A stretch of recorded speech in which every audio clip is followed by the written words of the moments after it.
महिला सशक्तिकरण और समाज प्रस्तावना। सशक्तिकरण का अर्थ है शक्तिशाली बनाना।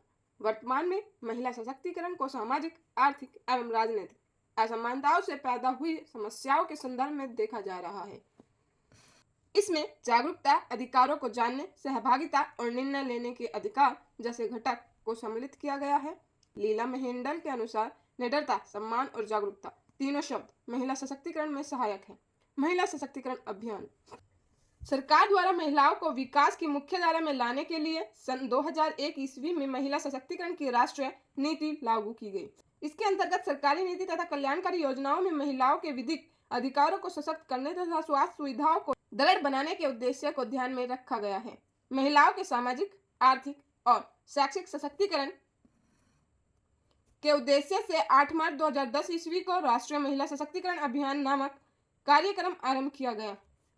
महिला सशक्तिकरण अभियान के उद्देश्य: फर्स्ट, महिलाओं के प्रति बढ़ती हिंसा को समाप्त करना।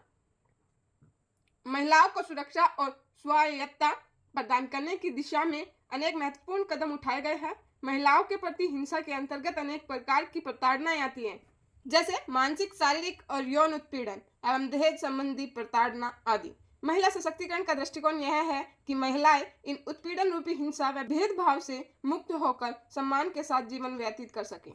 सेकंड है लिंग अनुपात को संतुलित करना। लैंगिक असमानता भारत का प्रमुख सामाजिक मुद्दा है, जिसमें महिलाएं निरंतर पिछड़ती जा रही है। सन 2011 ईस्वी की जनगणना के अनुसार भारत में 1000 पुरुषों पर 943 महिलाएं हैं। इस असमानता को समाप्त करने के लिए महिला सशक्तिकरण में तेजी लाने की आवश्यकता है। थर्ड, लिंग आधारित आर्थिक असमानता को समाप्त करना। महिलाएं किसी प्रकार भी पुरुषों से कम नहीं है। यदि वे वही कार्य करती है जो पुरुष करते हैं, तो उन्हें पुरुषों के समान ही पारिश्रमिक मिलना चाहिए, जबकि समाज में ऐसा नहीं है। संविधान के अनुच्छेद 14 से 18 में समान काम, समान वेतन की व्यवस्था की गई है। महिला सशक्तिकरण में इस आर्थिक असमानता को समाप्त करने के प्रयास किए जा रहे हैं। फोर्थ है बाल विवाह पर रोक लगाना। बाल विवाह से अवयस्क माता और शिशु के व्यक्तित्व और स्वास्थ्य में गिरावट आती है। महिला सशक्तिकरण द्वारा इस पर रोक लगाई जा रही है। लड़कियों को शिक्षित करना। भारतीय समाज में लड़की को पराया धन मानकर उसकी शिक्षा एवं अन्य सुख सुविधाओं की उपेक्षा की जाती है, परंतु आज महिला सशक्तिकरण आंदोलन के कारण इस दिशा में भी परिवर्तन हो रहा है। आज लड़कियों के स्कूल में पंजीकरण एवं उनकी उपस्थिति में तेजी से वृद्धि हुई है। सिक्स, सीमांत तथा शोषित महिलाओं को समाज की मुख्य धारा में लाना। महिला सशक्तिकरण अभियान के अंतर्गत सीमांत महिलाओं को वैश्यालयों से रिहा कराना, यौन शोषित एवं एड्स से पीड़ित विधवाओं, बेसहाराओं, आतंकवाद की शिकार तथा विक्षिप्त महिलाओं के लिए स्वास्थ्य देखभाल, परामर्श, रोजगार परक प्रशिक्षण, जागरूकता, पुनर्वास आदि की सुविधाएं उपलब्ध कराई जाती है और उन्हें देश की मुख्य धारा में जोड़ने का साहसपूर्ण एवं सराहनीय कदम उठाया जाता है। इस प्रयास से अनेक महिलाओं का जीवन सुधारा जा सका है।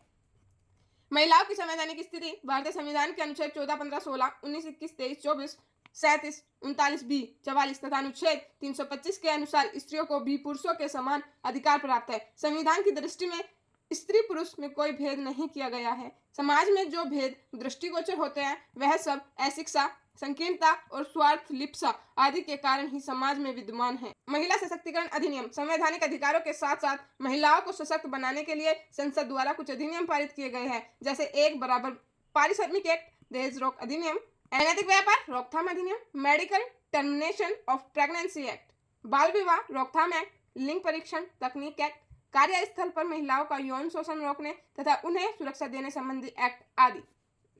इन अधिनियमों का सही उपयोग कर महिलाएं अपना शोषण रोकने में समर्थ हो रही है। महिला सुरक्षा के अंतर्गत उत्तर प्रदेश सरकार द्वारा 1090 शक्ति योजना का शुभारंभ किया गया है। यह महिलाओं की सुरक्षा हेतु एक बहुआयामी योजना है। इसके अंतर्गत मोबाइल द्वारा मात्र एक बटन दबाते ही पुलिस नियंत्रण कक्ष को सूचना मिल जाती है और संकटग्रस्त महिला की स्थिति की सही जानकारी पुलिस को हो जाती है, जिससे पुलिस उस महिला की तुरंत सहायता करती है।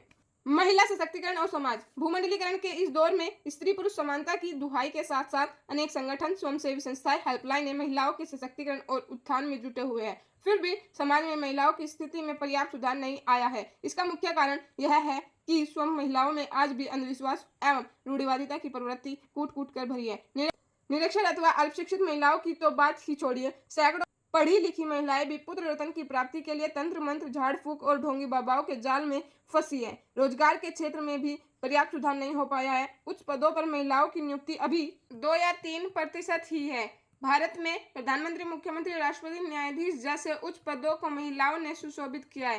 खेलों, फिल्मों, लेखन, पत्रकारिता तथा सौंदर्य प्रतियोगिताओं में भी महिलाओं ने नए कीर्तिमान स्थापित किए हैं, परंतु अभी भी समाज में नारी को वह स्थान नहीं मिल पाया है जिसकी वह अधिकारिणी है। उपसंहार: महिला सशक्तिकरण तभी संभव होगा जब महिलाएं अपने अधिकारों के लिए स्वयं आगे आए तथा उन अधिकारों के लिए संघर्ष करें। सरकारें भी केवल महिला अधिकारों और कानूनों की संख्या में वृद्धि न करें, बल्कि व्यावहारिकता को ध्यान में रखते हुए ऐसे अधिकार और कानून बनाएं जिससे वास्तविक सशक्तिकरण की अवधारणा को साकार किया जा सके।